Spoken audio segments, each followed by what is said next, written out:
শুভ সকাল বন্ধুরা, তোমরা সবাই কেমন আছো? আশা করছি তোমরা সবাই ভালো আছো এবং সুস্থ আছো। আমার পরিবারে তোমাদের সবাইকে অনেক অনেক স্বাগত আর অনেক অনেক ভালোবাসা জানিয়ে আজকের ভিডিওটা শুরু করছি।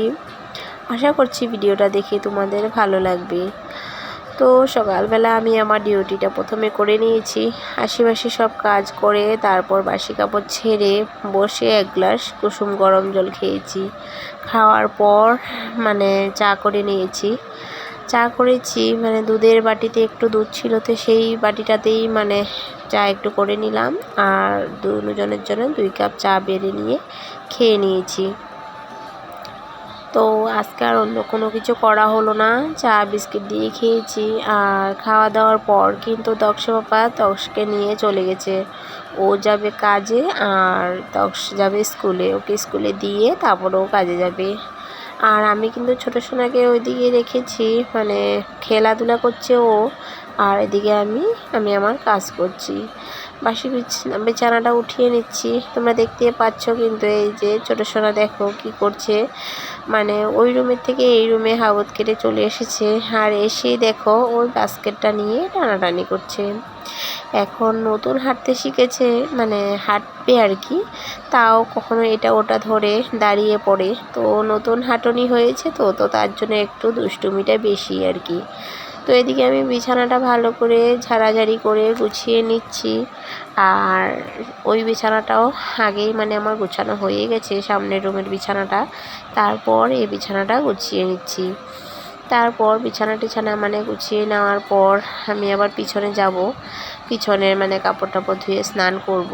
তো ভাবলাম স্নান করতে যাওয়ার আগে আমি আমার এই কাজগুলো সেরে নিই, ঘরের কাজগুলো আগে সেরে নিই, কারণ স্নান করার পরে আর এই ঝাড়াঝাড়ি গোছাগুছি কাজগুলো করতে ইচ্ছা করে না। আর তারপর এদিকে দেখো আমি আমার সিলিন্ডারের কাপড়টা একটু ভালো করে ঝেড়ে নিয়েছি। ঝেড়ে আবার ভালো করে সিলিন্ডারের উপর দিয়ে দিয়েছি। আর যে সিলিন্ডারের উপর ব্যাগটা দেখতে পেয়েছো, সেই ব্যাগটা কিন্তু অনেক দিন আগে বের করেছি। এই ব্যাগটা ঢুকানোর সময় আমার হচ্ছে না, তো তার জন্য এই ব্যাগটা কিন্তু এই সিলিন্ডারের উপরেই পড়ে আছে। আর এদিকে দেখো আমি গডরেজটাও ভালো করে একটু কলিং দিয়ে মুছে নিয়েছি, কারণ রোজ কিন্তু আমি গডরেজ মুছি না, তোমরা জানোই। 4-5 দিন পর বা 2-3 দিন পর এরকম করে সপ্তাহের মধ্যে 2-3 দিন গডরেজ সুকেস এগুলো মোছা হয় আর কি। তো সেগুলো মুছে গডরেজটা মুছেছি। আর তারপর এদিকে আবার চলে আসলাম কিচেনে। এসে দেখো আবার এই ডিব্বা ডুব্বিগুলি একটু একটু করে উপরে ঝাড়া মোছা করে নিচ্ছি। আর এই ডিব্বাগুলি কিন্তু জানি না এত ধুলো ময়লা কোথার থেকে এসে এত মোছামুছির পরও সবসময় হাত দিলেই দেখি ধুলো ধুলো লাগে। আর তো তার জন্য ভালো লাগে না, তো ভাবলাম একটু ভালো করে এগুলো মুছে নিই। তো একটু ভালো করেই ডিব্বা ডুব্বির উপরটাও মুছে নিচ্ছিলাম, বালতি টালতি সব কিছুয়ে একটু একটু করে মুছে নিয়েছি। আলমারিটার উপরটাও একটু ভালো করে মুছে নিচ্ছি। আমি ভাবছি আলমারিটা মুছছি আর ভাবছি তক্সা বাবাকে বলবো যে একটু রং এনে আলমারিটা রং করে দিতে, কারণ রং করে দিলে দেখতেও ভালো লাগবে আর একটু লাস্টিংটাও বেশি করবে। আর আলমারিটা রং করলে দেখতে সুন্দর লাগবে। তো তার জন্য মনে মনে ভাবছিলাম ওকে বলবো যে আলমারিটা রং করে দিতে। তো এগুলো ঝাড়া মোছা সব কিছু করার পর আবার এখানে চলে আসলাম বাসন ধুতে। তো ওইদিকে দেখো আমি বাসনগুলো, চায়ের বাসনগুলো ধুয়ে নিচ্ছি। আর ছোটো সোনা ওই রুমেই আছে, আর ওকে নিয়ে কাজ করাটা কিন্তু দিকদারি হয়ে যাচ্ছে। ও আকারের মধ্যে ওকে ঢুকিয়ে রেখে তারপর এদিকে আমি বাসন টাসনগুলো ধুয়ে নিয়েছি। বাসন টাসন ধুয়ে নিয়ে আবার চলে আসলাম শোকেসটার এখানে। ভেবেছিলাম শোকেসটা আজকে আর ঝাড়াঝাড়ি গোছগাছ কিছু করব না, তো ভাবলাম যে একটু করেই নিই, কারণ কি এই শোকেসটা যদি না গোছাই এইভাবেই আজকে করব কালকে করব করে করে থেকে যাবে আর কি। তো তার জন্য ভাবলাম আজকে একটু গুছিয়েই নিই। আর এই আমার হাতে যে ফুলের টবটা দেখতে পাচ্ছ, এটা কিন্তু ফুলের টব, তোমরা ধরতে পারছো কি না জানি না। এটা কিন্তু আমার বিয়ের আগেই আমি বানিয়েছিলাম। তো সেটাকে আমি অনেক যত্ন করে শোকেসে রেখে দিয়েছি। তো তার জন্য ওইটাও মুছে টুছে ভালো করে রেখে দিয়েছি। আর আমার দুনো ছেলের পিগি ব্যাংকগুলো এগুলো ভালো করে ঝাড়া মোছা করে সুন্দর করে জায়গাটাকে গুছিয়ে নিয়েছি। তো দেখো শোকেসটা গুছানোর পর কেমন লাগছে। শোকেসের ভিতরে যে কৃষ্ণ গোপালের যে মূর্তিটা রয়েছে, এটা কিন্তু আমার ছোট সোনা হওয়ার আগেই আমার শোকেসে এসে পড়েছিল।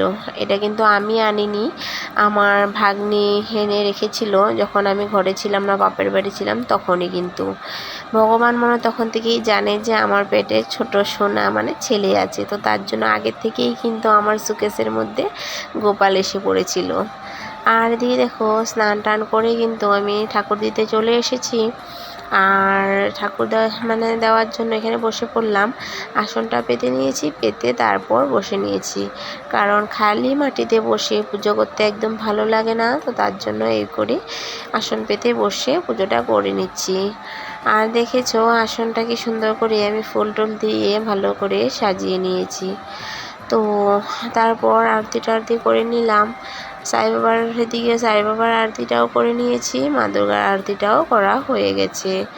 আর স্নান করে পুজো টুজো দেওয়ার পর বাকি রান্নাবান্না করব। সকালবেলা স্নান করে পুজোটা দিয়ে দিলে কিন্তু নিজেরও মনটা অনেকটা ভালো হয়ে যায়।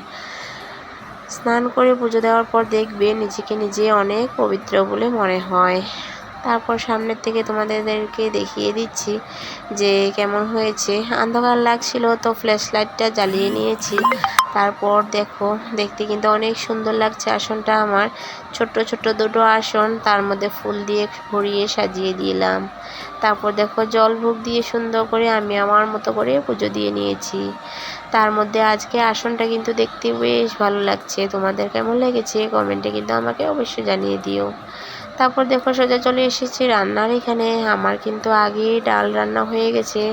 এদিকে করছি তিতা কারলা আলু ভাজা, তারপর করব শুটকি চাটনি। আজকে ডাল, তিতা কারলা ভাজা, শুটকি চাটনি এই আজকে খাওয়া দাওয়া। তারপর দেখো আমি রোজকার মতো চাল নিয়ে নিয়েছি। চাল নিয়ে এখান থেকে 3 চিমটি চাল রাখলাম, রেখে চাউলটা ধুয়ে নিচ্ছি। তারপর চাউলটা একটু ভাত রান্না করার আধা ঘন্টা আগে যদি চাউলটা ধুয়ে ভালো করে ভিজিয়ে রাখি, তাহলে কিন্তু খুব সুন্দর ঝরঝরা ভাত হয়। তো এদিকে আমার ভাতটা রান্না হয়ে গেছে। আমি তো পুরো ভিডিও রান্না শেয়ার করিনি। তো রান্না বান্না হওয়ার পর এদিকে দেখো গ্যাস ট্যাসগুলো ভালো করে মুছে নিচ্ছি। তারপর গ্যাস ট্যাস মোছামুছি করা হয়ে গেলে তারপর আবার ছোটো সোনাকে খাওয়াতে হবে, কারণ ছোটো সোনা খাওয়ার টাইম কিন্তু হয়ে গেছে। আর বড় ছেলে আসার আগে আগে ওকে খাইয়ে দিলে আমার একটা ভালো হয়, কারণ বড় ছেলে আসার পর একটা হুড়ুম দুরুম লেগে যায়, কারণ ওকে আবার স্নান করানো খাওয়ানো ওগুলো একটা কাজ থাকে। তো তার জন্য ও আসার আগে আগেই কিন্তু আমি আমার ছোটো সোনার কাজগুলো করে নিই। আর এই 2 দিন অনেক বৃষ্টি, 2 দিন কি আজকে কতদিন থেকেই বৃষ্টি। তো তার জন্য এই 2 দিন ধরে ছোটো সোনাকে স্নান করানো হয়নি, শুধু তেল মাখিয়ে মাখিয়েই কাপড় চেঞ্জ করে করে দিচ্ছি আর কি, কারণ ওরও অনেক সর্দি কাশি লেগেই আছে। ওষুধ খেয়ে খাওয়াতে খাওয়াতে ওষুধ শেষ হয়ে গেল, কিন্তু ওর সর্দি কাশি আর ভালো হলো না। তো আজকে 2 দিন ধরে কি করছি আমি তুলসী পাতা আর মধু দিয়ে খাওয়াচ্ছি। তো এদিকে দেখো কড়াই থেকে আমি শুটকি চাটনিটা সুন্দর করে নামিয়ে নিলাম। ভেবেছিলাম কড়াইটা ধোবো না, পরে ধোবো, তো ভাবলাম না, দেখতে কিন্তু বাজে লাগছে কড়াইটার মধ্যে। তো আবার সুন্দর করে বাটিতে বেড়ে তারপরে দিয়ে কড়াইটা ধুতে নিয়ে আসলাম। আর রান্নার পর কিন্তু কড়াইয়ের মধ্যে তরকারি থাকলে ভালো লাগে না। তাও একটু আজকে আলসি করে ভেবেছিলাম যে না ধুবো না, পরেই খাওয়া দাওয়ার পর ধুবো। তো ভাবলাম না, দেখতে কিন্তু বাজে লাগছে কড়াইয়ের মধ্যে চাটনিটা। তো আবার ভালো করে বাটিতে রেখে নিয়েছি বেড়ে, তারপর কড়াইটা নিয়ে এসেছি ধোয়ার জন্য। তারপর কিন্তু গ্যাসটা মুছে টুছে গ্যাসের কাপড়টা কিন্তু আবার ভালো করে দেখেছো ধুয়ে টুয়ে রেখে দিয়েছি। তো এখন একটু রৌদ্র উঠেছে, তো তার জন্য এই ভিতরের কাপড় সব আবার বাইরে নিয়ে এসেছি। তো অক্ষয় বাবার প্যান্টটা কিন্তু আজকে 2 দিন হয়ে গেছে ধুয়েছি, কিন্তু শুকানোর এখনও একটুকু নাম নিচ্ছে না, একদমই কিন্তু শুকায়নি। আমার দেখো 2 দিনের কাপড় সব এখনও জমে আছে। নাইটি 2-3টা, পেটিকুট সব কিছুই ভিজে পড়ে আছে। তো বন্ধুরা আজকের জন্য ভিডিওটা এতটুকুই রইলো। তোমাদের আমার ভিডিও দেখে কেমন লাগে কমেন্টে কিন্তু অবশ্যই জানিও। আর ভিডিওটা ভালো লাগলে লাইক কমেন্ট শেয়ার করতে ভুলো না। আর সাবস্ক্রাইব কিন্তু অবশ্যই করে দিও, সাবস্ক্রাইব করে বন্ধু হয়ে আমার পাশে থেকো। আর যারা যারা নতুন দেখছো ভিডিওটা, তো প্লিজ বন্ধুরা আমার পরিবারে আসো, আমার সাথে জয়েন্ট হয়ে যাও। তো আমিও তোমাদের পরিবারে গিয়ে তোমাদেরকে ভালোবাসা দিয়ে আসবো। তো আজকের জন্য ভিডিওটা এতটুকুই রইলো।